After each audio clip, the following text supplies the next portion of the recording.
የመካከለኛው ምስራቅ ሰማይ ዳግም እንደማይሆን ሆኖ ሊቀየር ነው። ይህ የፕሮፓጋንዳ ፉከራ አይደለም። በኮምሶሞልስክ ኦን አሙር የሩሲያ የጦር አውሮፕላን ማምረቻ ፋብሪካ ውስጥ ታላቅ ሚስጥር ይፋ ሆኗል። ሩሲያ ለኢራን ለማስረከብ የገባችውን ቃል ወደ ተግባር ቀይረዋለች። የመጀመሪያዎቹ 20 የሱ-35 የጦር ጀቶች ሙሉ በሙሉ ተመርተው ተጠናቀዋል። ይህ ስምምነት ተራ የጦር መሳሪያ ግዢ አይደለም። ይህ ከቀዝቃዛው ጦርነት ወዲህ የኢራን የአየር ኃይልን የመሰረተ ልማት መዋቅር የሚቀይር ታሪካዊ ክስተት ነው።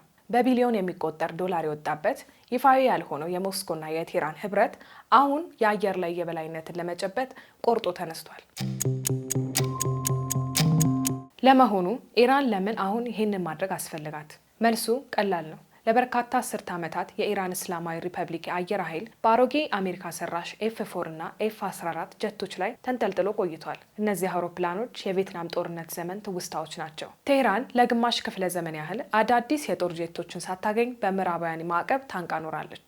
ነገር ግን ከቅርብ ጊዜ ወዲህ በአካባቢው ካሉ የስትራቴጂክ ባለጋራዎቿ በተለይም ከእስራኤልና ከአሜሪካ ጋር ያለው ውጥረት የቴህራንን ዓይን ከፈተ። የእስራኤል አምስተኛ ትውልድ ኤፍ35 ጀቶች በክልሉ የበላይነት ሲይዙ የድሮ አውሮፕላኖችን ይዞ የዘመናዊ የአየር ኃይልን ጥቃት መቋቋም ፈጽሞ አይቻልም። እናም ቴህራን የደህንነት ዋስትና ፍለጋ ፊቷን ወደ ክሬምሊን አዞረች። ሱ-35 ወይም ፍላንከር ኢ በዓለማችን ላይ ካሉ እጅግ አደገኛ ተዋጊ ጀቶች አንዱ ነው። እጅግ አስደናቂ የበረራ ብቃት አለው። በሁለት ኃይለኛ የሳተርን ሞተሮች የሚመራው ይህ ጀት ጠላትን የማሳደድና በራዳር ሳይታዩ የመምታት አቅሙ ወደር የለውም። የራዳር ስፔሻሊስቶች ይህ ጀት የኤሌክትሮኒክስ ጦርነት መዝባሪ ቴክኖሎጂ የታጠቀ መሆኑን ያረጋግጣሉ። ጠላት የሚልካውን የሚሳይል መምሪያ ሞገድ አየር ላይ ብትንትኑን ማውጣት ይችላል። ነገር ግን እዚህ ጋር አንድ ትልቅ ሚስጥር እንቆቅልሽ አለ።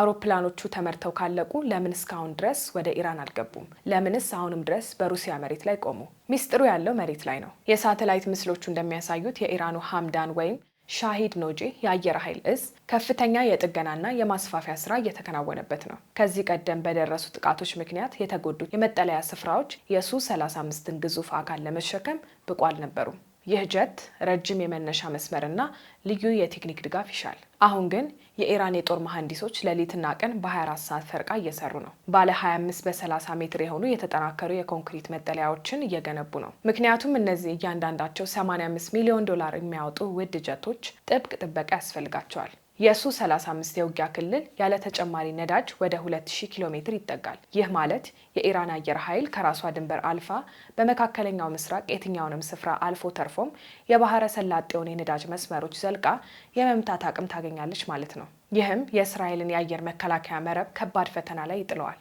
ኢራን ፓይለቶቿን አስቀድማ አዘጋጅታለች። እንደ አውሮፓውያን አቆጣጠር ከ2023 ጀምሮ ከሩሲያ የገዛቻቸውን የያክ 130 የላቀ ማሰልጠኛ ጀቶች ስትጠቀም ቆይታለች።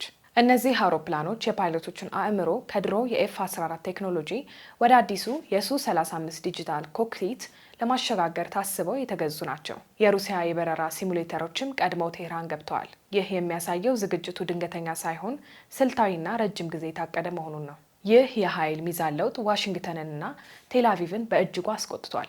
ሩሲያ በዩክሬን ጦርነት ምክንያት የራሷ የአየር ኃይል ፍላጎት በርትቶ እያለ ለኢራን ቅድሚያ መስጠቷ የሁለቱ ሀገራት ጥምረት ምን ያህል ጥልቅና ስትራቴጂያዊ መሆኑን ያሳያል። ይባስ ብሎ ቴህራን ከዚህ ስምምነት ባሻገር የሩሲያን ዘመናዊ የኤስ-400 የአየር መከላከያ ሚሳይል ስርዓት ለመታጠቅ ድርድር ላይ መሆኗ የምዕራባውያን የደህንነት ተቋማት ራስ ምታት ሆኖባቸዋል።